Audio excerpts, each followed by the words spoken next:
Hi, I'm Charlie. Why are you watching this video?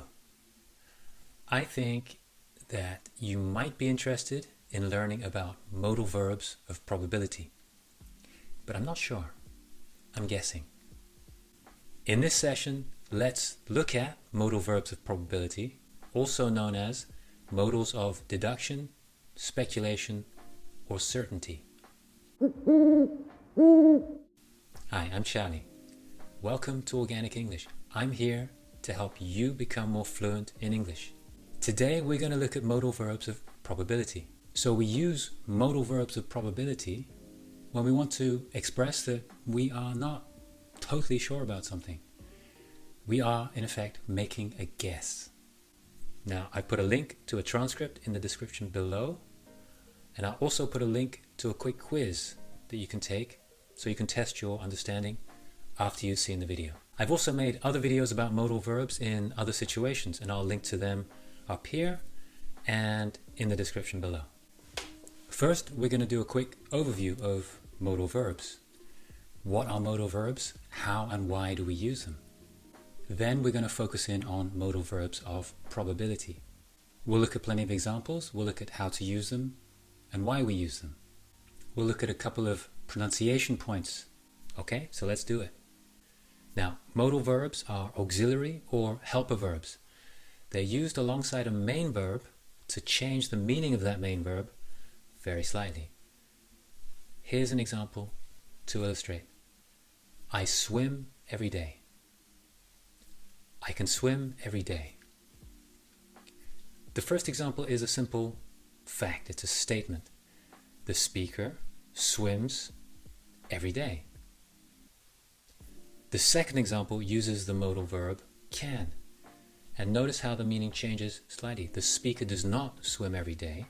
The speaker is saying that they are capable, they're able to swim every day if they need to or they want to. It's hypothetical. So can is one of the modal verbs. There are 8 others, so 9 pure modal verbs altogether in English. And they are can, could, may, might, must, shall, should, will, and would. Now we use modal verbs a lot in English, and we use them for many different reasons. Now keep in mind that each of these 9 modal verbs can be used in several different situations, and the context will change the meaning of the modal. We use them to express certain hypothetical conditions. For example, what a person can, may, should, or must do, as well as what might happen or might have happened. So you can see that modal verbs are used to talk about a wide range of things. It's a pretty big topic.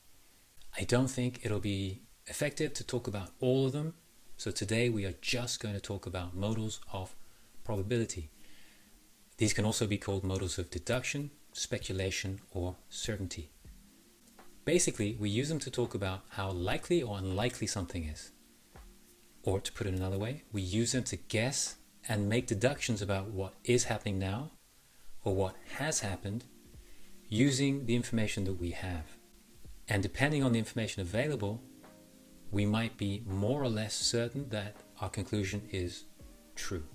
Now, the modal verbs we most commonly use to talk about probability are can and can't, must, may, might, could, and should. We use different modal verbs to show how certain or uncertain we are about a situation. Let's look at some examples. Let's say my friend Doug and I are waiting for another friend, Jim. So we're talking about the present. Doug makes a guess. He must be stuck in traffic. Must. We're almost certain this is the truth. It's getting a little later. We're not worried yet. Doug makes another guess. He should be pretty near. Should. In this case, we're pretty sure still. It's getting even later and we are getting a little concerned. Doug makes another guess. He might be held up at work. Or he could be lost. Or he may be at the wrong place. So we can use these 3, might, could, and may, interchangeably. They all mean that we're only maybe about 50% sure. He could be held up at work. He may be lost. He might be at the wrong place. Okay, it's getting even later now. Doug says he can't be at home. Can't. In this case, we are almost certain this is a good guess. So notice that can't is the opposite of must. Here's another example. If you look at this man here, you can say he must be a chef. We're very certain because of the uniform, the clothes he's wearing, and what he's doing. We could also say he can't be a policeman. We're very certain that he is not a policeman. Let's look at a few more examples of should or shouldn't when we talk about what's probably true. The bus should be here by now. Or, it shouldn't take long to get to the bus stop. It's not far. Let's look at another situation where we're uncertain using might, may, and could. John has a sore ankle. It might be broken. I'm not a doctor. I really am not sure. It could be broken. It may be broken. But it's not very swollen, so it might not be serious. Okay, so let's take a look at the structure. Now, if you notice, the modal verb doesn't change with the subject, it. And the main verb that follows is in the base form, so there's no ending. There's no s, no es, no ing. Okay, now let's talk about using these modal verbs to talk about the past. So it's the next day. I asked Doug, where was Jim last night? Doug says, he must have forgotten about our date. Again, we are almost certain this is the truth. He might have worked late. He could have taken the wrong bus. He may have felt sick. Again, we can use might have, could have, and may have interchangeably when we aren't sure whether something happened or not, when we're only half sure. Doug says, he can't have stayed home, or he couldn't have stayed home. Once again, with can't have or couldn't have, we are almost certain this did not happen. Okay, just a quick pronunciation point. Now, as you probably know, might have is contracted to might have. Might have. Similarly, could have becomes could have. Could have. And may have becomes may have. May have. Here's a quick side note to do with double contractions. You might have noticed that I wrote can't have, but I said can't have.